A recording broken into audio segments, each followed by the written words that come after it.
ఓం శ్రీమాత్రే నమః. ఓం గం గణపతయే నమః. ఓం నమః శివాయ.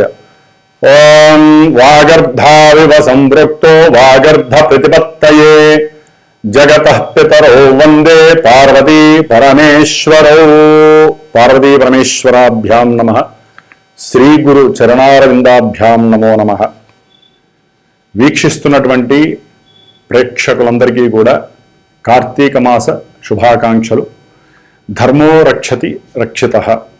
మన యొక్క సనాతన ధర్మాన్ని మనం కాపాడుకుంటూ రక్షించుకున్నట్లయితే మన యొక్క ఆచారాలు సాంప్రదాయాలని మనం గనక నిత్యము ఆచరిస్తూ దైవానుగ్రహాన్ని పొందటానికి జపరూపేణ, నామరూపేణ, స్తోత్రరూపేణ, హోమరూపేణ లేదా అభిషేక రూపేణ, కీర్తన రూపేణ ఏదో రూపేణ మనము ఆ భగవద్ ధ్యానాన్ని గనక ఆచరించినట్లయితే శరీరము, మనసు, బుద్ధి అట్లాగే పంచేంద్రియాలు ఇవన్నీ కూడా చక్కగా నిలబడి మన యొక్క జీవితం మొత్తము కూడా శాశ్వతమైనటువంటి ఎన్నో శుభ ప్రక్రియల్ని అనుభవింపజేస్తూ జన్మ సార్థకతని ప్రసాదిస్తూ ఉంటాయి.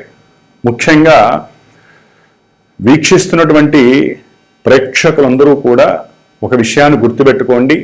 ఈ గోచార కాలచక్రము మనకి శరీరం బట్టిది. ఎందుకంటే ఇది చంద్రుడికి సంబంధించినటువంటిది. మనం జన్మించినటువంటి సమయంలో డేటు, టైము, ప్లేసు ఏదైతే ఉంటాయో అవి మాత్రమే మనకి ప్రాణం లాంటిది. ఎందుకంటే ఆ మనం పుట్టిన ఆ సమయానుకూలంగా మాత్రమే మనకి ఒక లగ్నము అనేటటువంటి ఒక ప్రాణము ఏర్పడుతుంది సూర్యుడి యొక్క ఉదయం ద్వారా, అస్తమయం ద్వారా. కాబట్టి ఆ లెక్కల ద్వారా ఏర్పడినటువంటి ఈ ప్రాణము అంటే జన్మ లగ్నం అనేటటువంటిది దాన్ని బట్టే మనకి ఏ ఏ భావాలు ఏ విధంగా ఉంటాయి.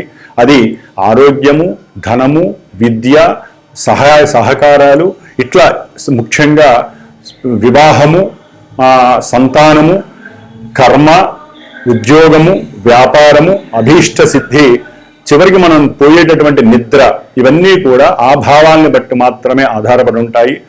మరి అట్లాగే దశలు, అంతర్దశల్ని బట్టి కూడా మన యొక్క జన్మజాతకం రీత్యా మాత్రమే ఇప్పుడు కాలమానంలో ఈ గోచారము అన్వయిస్తూ ఉంటారు. కాబట్టి జన్మ గోచారము అంటే ఇప్పుడు చెప్పేటటువంటి ఈ మేషరాశి నుంచి ద్వాదశ రాశి ఫలితాలు మీనరాశి వరకు కూడా కొంతవరకు మాత్రమే మనం అన్వయించుకోవడానికి అవకాశం ఉంటుంది. జన్మజాతకము మాత్రమే పర్ఫెక్ట్ రిజల్ట్స్ని మనకిస్తుంది. అంటే ఎవరికి ఏ విధమైనటువంటి సమస్యలు అనుభవిస్తున్నా, ఈవెంట్స్ జరగకపోయినా, అట్లాగే ఏదైనా అనర్థాలు జరుగుతున్నా, ప్రమాదాలు జరుగుతున్నా, లేదా వివాహాలు ఆలస్యము, సంతానపరంగా సమస్యలు ఏవి జరిగినా అవన్నీ కూడా జన్మలగ్నానికి మాత్రమే లింక్ అయ్యి ఉంటాయి. దశ అంతర్దశలు మాత్రమే మనల్ని ప్రభావితం చేస్తే గుర్తుపెట్టుకోండి. ఎందుకంటే కొంతమంది మాకు జన్మగోచారంలో చెప్పినవన్నీ జరగట్లేదండి అంటారు, కొంతమంది మాకు జరుగుతున్నాయండి అంటారు. కాబట్టి కొంతమంది ఇవన్నీ ట్రాష్ అని తీసేస్తారు. ఏది ట్రాష్ ఉండదండి, ప్రతిదీ కూడా గ్రహాలు ఇచ్చేటటువంటి ఫలితాలను బట్టే ఆధారపడి ఉంటాయి. అది గుర్తుపెట్టుకోండి. కాబట్టి ఎవరైనా జన్మజాతక రీత్యా తెలుసుకోవాలి అనుకుంటే చక్కగా మా యొక్క శ్రీమాత జ్యోతిషాలయ పీఠానికి ఫోన్ చేసి మీ యొక్క జన్మజాతక విశేషాలని చక్కగా తెలుసుకోవచ్చు. అట్లాగే ముఖ్యంగా మనకి ఈ యొక్క కాలచక్ర గోచారంలో ఇప్పుడు ప్రజెంట్ నవంబర్ 1 నుంచి నవంబర్ 30వ తేదీ వరకు కూడా కార్తీక మాస విశేష శుభాకాంక్షలు.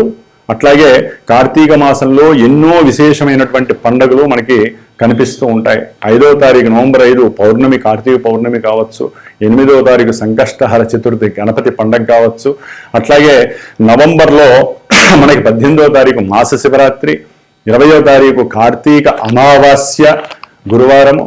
అట్లాగే మార్గశిర మాసం కూడా వస్తోంది 21 నుంచి 26వ తారీఖు నవంబర్ 26వ తారీఖున మరి సుబ్రహ్మణ్య షష్ఠి, కుమార షష్ఠి.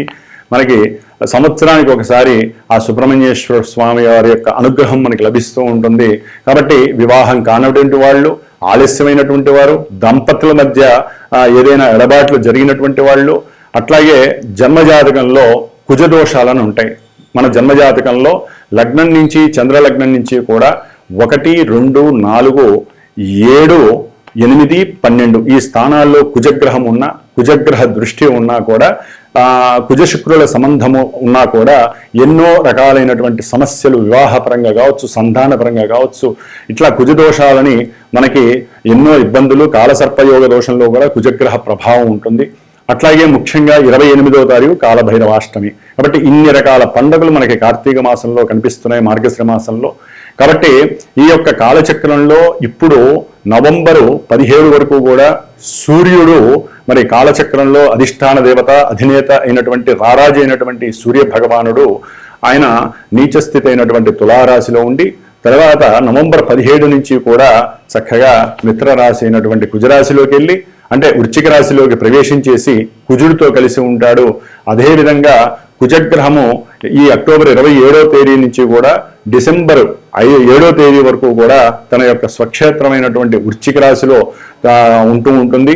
అట్లాగే బుధగ్రహము ముఖ్యంగా ఇటు తులారాశిలో ఉండి మళ్ళీ నవంబర్ మాసంలో వృశ్చిక రాశిలోకి వెళ్ళి మళ్ళీ తులారాశిలోకి వచ్చి వక్రత్వం పొంది వ్యాపారస్తులకి అట్లాగే చదువుకునే విద్యార్థులకి ఇది చాలా కొన్ని ఇబ్బందులు కూడా క్రియేట్ చేసేటటువంటి పరిస్థితి బుధగ్రహం ఇస్తుంది. గురుగ్రహము మరి ఆల్రెడీ మనకి అక్టోబర్లోనే 18వ తారీఖున ఉచ్చస్థితి అయినటువంటి కర్కాటక రాశిలోకి వచ్చి ఎన్నో విశేషమైనటువంటి శుభ ఫలితాలు అందిస్తున్నారు. ఆయన డిసెంబర్ 5వ తారీఖు వరకు ఆయన ఇదే రాశిలో ఉంటారు. ముఖ్యంగా శని భగవానుడు మరి వక్రత్వం చెంది 4-5 నెలలు అవుతోంది. ఆయన మీనరాశిలో ఉండి అదే మీనరాశిలో పూర్వభాద్ర నక్షత్రంలో ఈ నెల నవంబర్ 28వ తేదీన మళ్ళీ రుజుమార్గం డైరెక్ట్ మోషన్లో ప్రభావితం చేస్తాడు. ఎన్నో రాశులను ప్రభావితం చేసి ఏలినాటి అష్టమ అర్ధాష్టమ శని ప్రభావాలు అధికంగా ఉండేటట్టుగా కొన్ని రాశులు ఉన్నాయి కదా, ఆ రాశులందరికీ మళ్ళీ ఆ యొక్క ఇబ్బందులు, సమస్యలు మళ్ళీ ప్రిపేర్ అవుతూ ఉంటాయి. అట్లాగే రాహుగ్రహము, ఈ రాహుగ్రహము నవంబర్ 23 తర్వాత కుంభరాశిలో ఉండి సొంత నక్షత్రంలో వచ్చేస్తాడు, శతభిష నక్షత్రంలో. ఇది కొంచెం దోషప్రదం, రాహు బలంగా ఉన్నట్టు లెక్క. శని రాశిలో ఉండి సొంత నక్షత్రంలో ఉన్నటువంటి రాహువుకి తిరుగు ఉండదు. అట్లాగే ఇప్పటి వరకు పూర్వభాద్ర నక్షత్రంలో ఉండటం వలన రాహువు కొంత గురువు యొక్క ఫలితాలను కూడా ఇస్తూ కొంత శుభపరిచినటువంటి పరిస్థితులు కొన్ని రాశులు ఉన్నాయి. కేతువు సింహరాశిలో ఉండి మరి శుక్ర నక్షత్రంలో ఉన్నాడు సింహరాశిలో. కాబట్టి ఈ విధంగా గ్రహాలు ఈ విధంగా నవంబర్ నెలలో ఇమిడి కొన్ని రాశుల వాళ్ళకి ఇబ్బందులు, కొన్ని రాశుల వారికి శుభ ఫలితాలు జరుగుతాయి. జన్మజాతక రీత్యా ఈ గ్రహాలు ఏ ఏ నక్షత్రాల్లో ఉన్నాయి, శుభ ఫలితాలను ఇచ్చేటటువంటి కొన్ని ఈవెంట్స్ ఇచ్చే గ్రహాలు కాలచక్రంలో ఏ గ్రహమైనా గుర్తుపెట్టుకోండి. జన్మజాతకంలో శుభ ఫలితాలను శుభస్థానాల్లో ఉండి ఇప్పుడు గోచారంలో శత్రుక్షేత్రాలలో ఉంటే వాటి యొక్క ఎఫెక్షన్ అనేటటువంటిది అంత శుభాలను ఇవ్వదు.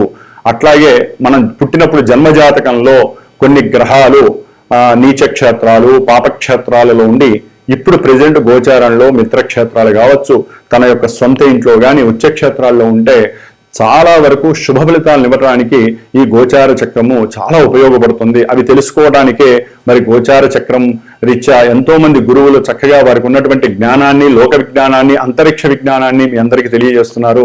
కాబట్టి మరి మేషాది మీనరాశి పర్యంతం ఈ నవంబర్ 1 నుంచి 30 వరకు ఏ విధంగా ఏ ఏ రాశుల వారికి మరి విద్య, ఉద్యోగము, ఆరోగ్యము ఇట్లా ఎన్నో రకాల మీద వాటి యొక్క ఎఫెక్షన్ పడుతుంది.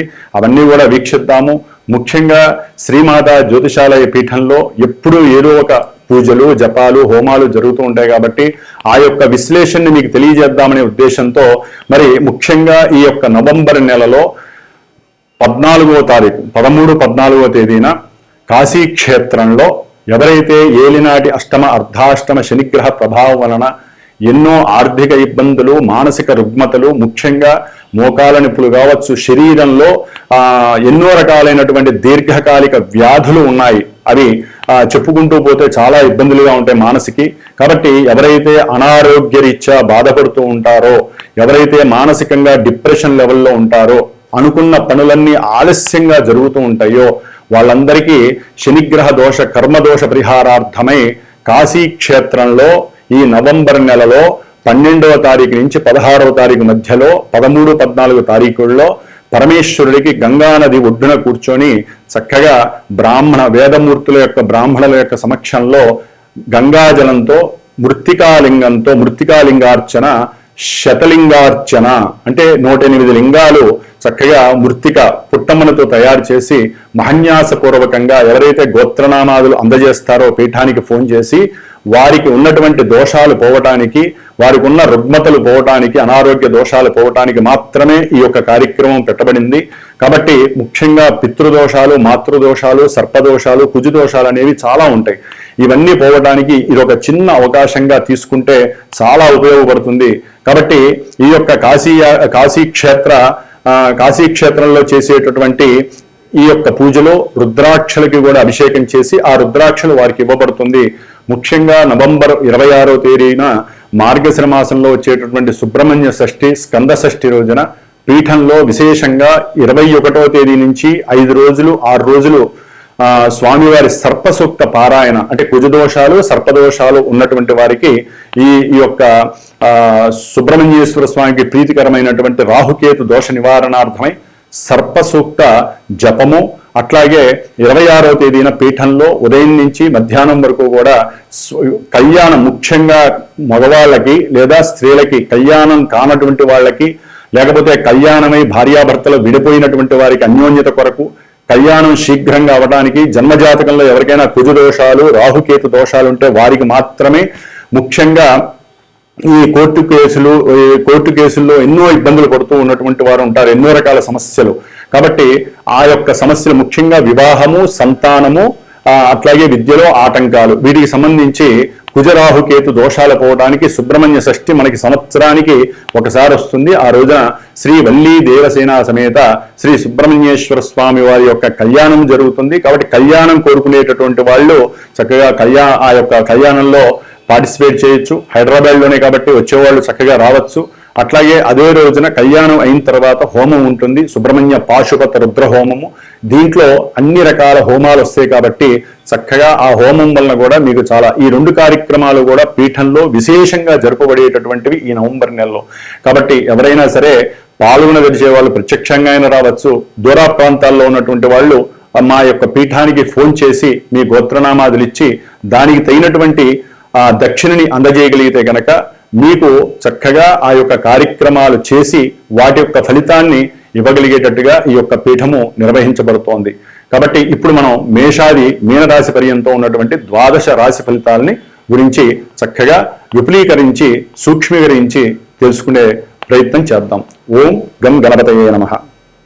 వృశ్చిక రాశి వారికి నవంబర్ మాసంలో జన్మరాశ్యాధిపతి అయినటువంటి కుజుడు కోపావేశుడై మొండి పట్టుదల కలిగినటువంటి వాడై ఏ పన్నైనా చేద్దామని భంగపాటు పడినటువంటి వాడే ఉంటాడు. ఎందుకంటే జన్మరాశిలో ఉన్నటువంటి కుజుడు మహాదోషాలని, ముఖ్యంగా ఈ యొక్క వారి యొక్క క్షేత్రంలో కుజుడు నుండి వారి మంటని వారే అంటించుకునే పరిస్థితి చేస్తారు. అంటే కోపము, ఆవేశము. మనకున్న అరిషట్ వర్గాలలో కామ క్రోధాలని ఈయనే ఎక్కువగా తామస గుణ ప్రేరితుడు.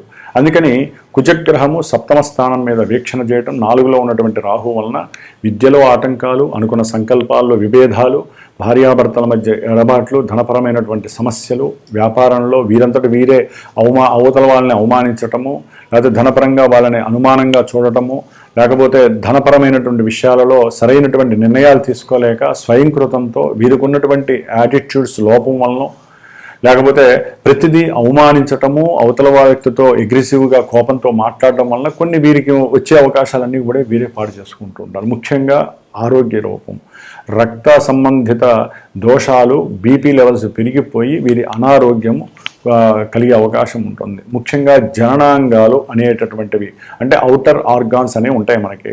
అంటే పురుషులకు కావచ్చు, స్త్రీలకు కావచ్చు, ఆ యొక్క అంగాల మీద కాస్త వీటి యొక్క చర్యల వలన అనారోగ్య పరంగా ఇబ్బందులు. ఎందుకంటే బుధుడు కూడా కలుస్తూ ఉంటాడు. కుజబుధులు కలవటం ద్వారా ఎన్నో అనారోగ్య సూచనలు, అట్లాగే స్కిన్ అలర్జీస్ కలగటము, బుద్ధిమాంద్య లోపము, బుద్ధి వికటిస్తుందన్నమాట.